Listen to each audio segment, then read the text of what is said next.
Like, subscribe, and comment. Summon Tionk, Krampus, werewolves, and a zombie from the shadows to feed your nightmares.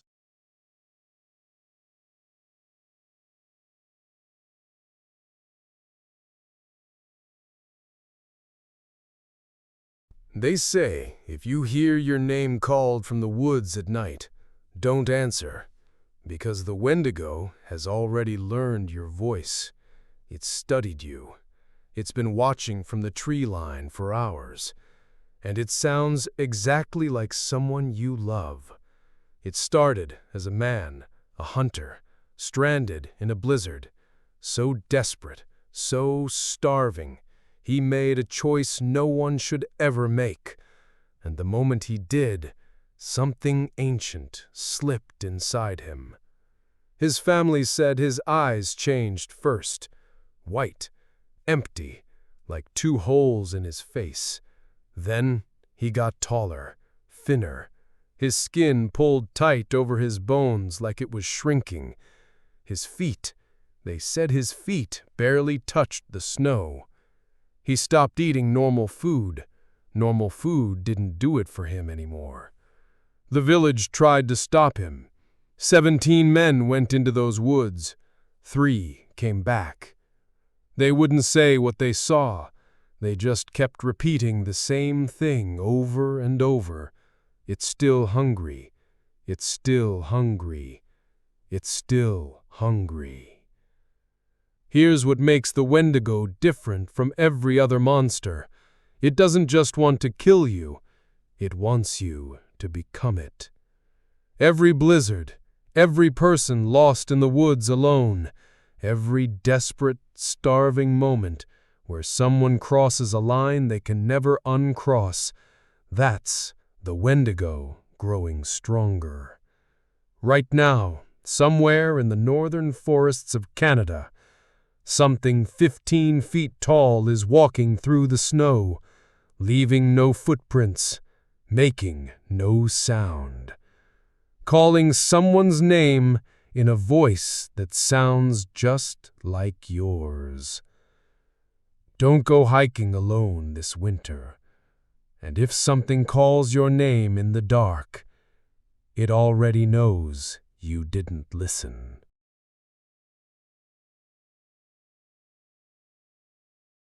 Bigfoot, the giant of the Pacific Northwest. The forests of the Pacific Northwest are some of the largest and oldest forests in North America. Towering pine trees stretch toward the sky.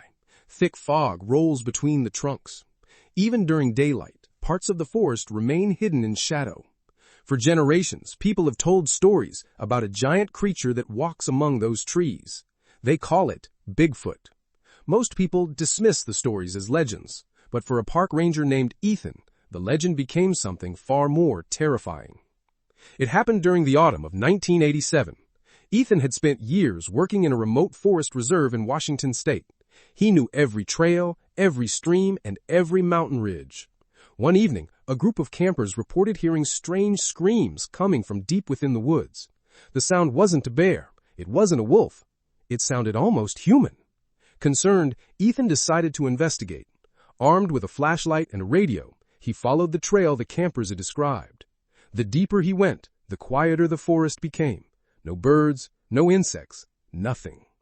Then he noticed something unusual, a footprint. It was pressed deeply into the muddy ground. The print was nearly 18 inches long, far larger than any human footprint. Ethan followed the tracks for nearly an hour. The footprints continued through dense forest and across a shallow stream. Suddenly, he heard a loud crack behind him. A tree branch snapped. He turned quickly. Nothing, just darkness. Then, another crack echoed through the woods, this time closer. Ethan's flashlight shook as he swept the beam through the trees. For a brief moment, the light landed on something enormous. A figure standing behind a cedar tree, covered in dark hair, at least 8 feet tall. The creature stared directly at him. Its eyes reflected the flashlight. Neither moved. The forest seemed frozen. Then, the creature slowly stepped backward. Within seconds, it disappeared into the darkness. Ethan ran back to his truck.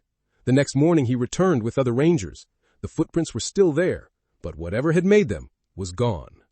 To this day, Ethan insists he saw a Bigfoot, and many believe the giant still roams the endless forests of the Pacific Northwest.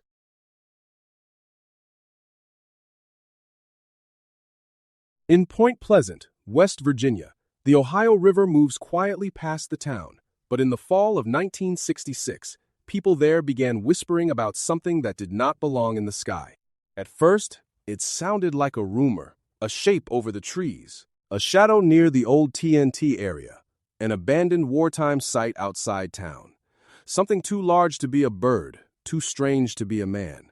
Then came the night people remembered. On November 15th, 1966, two young couples were driving near those empty concrete buildings. The road was dark. The trees were black.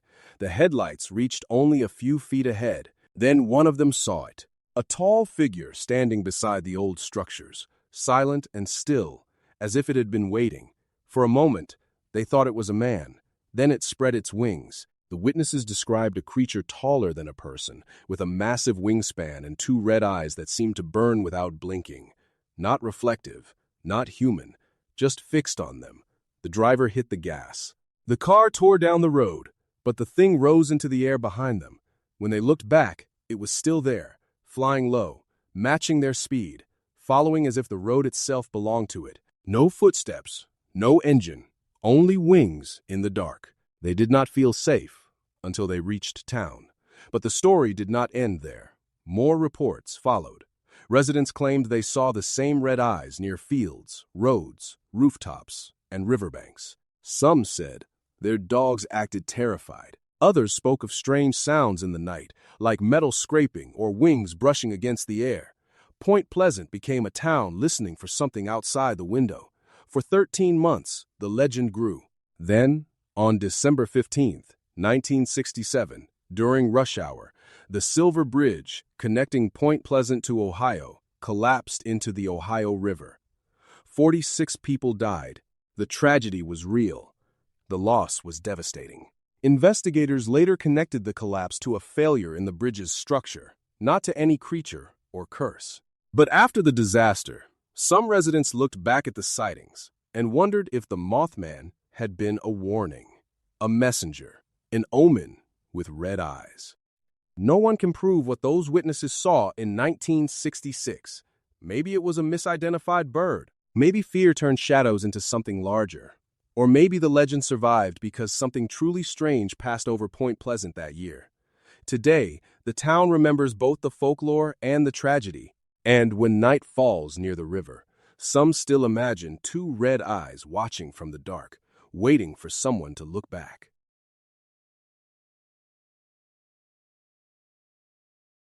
In the pine barrens of southern New Jersey, the trees crowd together, the roads fall quiet, and the darkness feels older than the towns around it. This is where one of America's oldest monster legends is said to live, the Jersey Devil. The story begins in the early 18th century with a woman remembered as Mother Leeds. Some versions say she was poor, others say her home was crowded, exhausted, and desperate. But every whisper keeps the same detail. She was expecting her 13th child.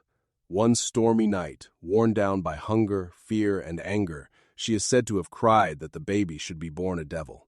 Then the child came. At first, it looked human, small, fragile, ordinary. Only for a moment. Witnesses in the legend claim the baby changed before their eyes. Its face stretched long and animal-like. Its hands curled into claws. Dark wings tore from its back. Its feet hardened into hooves. Then it opened its mouth and screamed, not like a child, like something that had never belonged in a cradle. The creature thrashed through the room, beat its wings against the walls, and flew up the chimney into the black woods beyond the house, and the pine barrens swallowed it whole. After that, the forest was never quite empty again. Travelers spoke of cries drifting between the pines, high and piercing, too wild to be human and too strange to be any known animal. Farmers woke to terrified livestock, scratched doors, and hoofprints pressed into the mud outside their barns.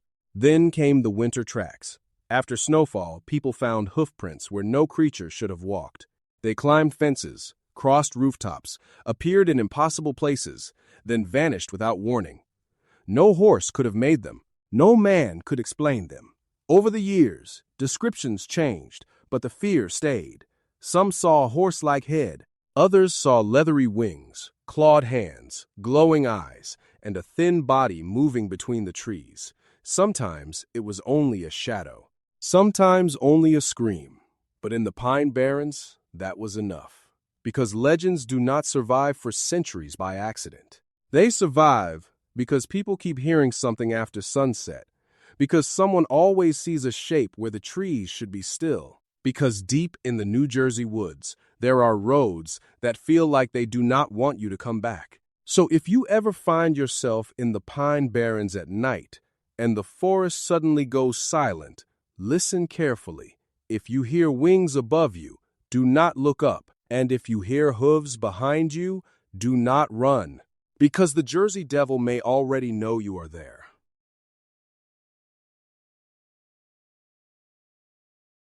In the empty places of Texas, where the road ends and the desert keeps going, ranchers still tell a story they lower their voices to tell.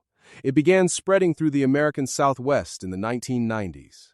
At first, it sounded like ordinary ranch trouble. A gate left open, a predator in the brush, a sick animal found at sunrise. But then the pattern changed. Goats were found dead, chickens, sheep. The pens were not torn apart. The fences were not smashed. There were no tracks that made sense, and no clear sign of a normal predator. Only small, strange wounds, and a silence around the animals that felt wrong. People began whispering a name that had already haunted other places. Chupacabra, the goat sucker. Some said it was only folklore moving north with the wind. Others said folklore does not leave marks in the dust. One rancher, Daniel, did not believe in monsters, not at first. But after losing several goats, he stopped laughing at the stories. He put cameras around his property, checked every fence line, and kept his dogs close to the house. For nights, nothing happened. Only static on the tapes. Only wind dragging dry weeds across the yard. Then, just after midnight, Daniel woke to the sound of his dogs barking like they had seen something they could not understand.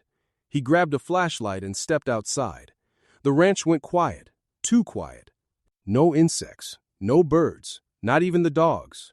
Daniel swept the beam across the pens. That was when something moved near the fence, low to the ground, still as a shadow. It was about the size of a large dog, but it did not stand like one. Its skin looked gray and tight. Along its back, sharp spines rose in a crooked line. Then it turned its face toward him. Dog-like, wrong. Its eyes caught the flashlight and burned yellow in the dark. Daniel froze. The creature froze too. For a few seconds, neither moved. It simply watched him, as if deciding whether he was a threat or prey. Daniel raised the flashlight higher. The beam struck its face. The thing hissed. Then it launched over the fence with impossible speed and vanished into the desert before Daniel could take another step. At sunrise, he found claw marks near the livestock pen. The cameras showed only a blurred shape crossing the frame. Some neighbors called it a diseased coyote. Some called it fear, shaped by darkness. But Daniel never forgot those eyes. And across the Southwest, when animals disappear and the night goes silent, some ranchers still lock their doors and whisper the same name, Chupacabra. Which of those creatures would you be most afraid to encounter? And don't forget to like, subscribe, and comment for more mythical creature stories from around the world.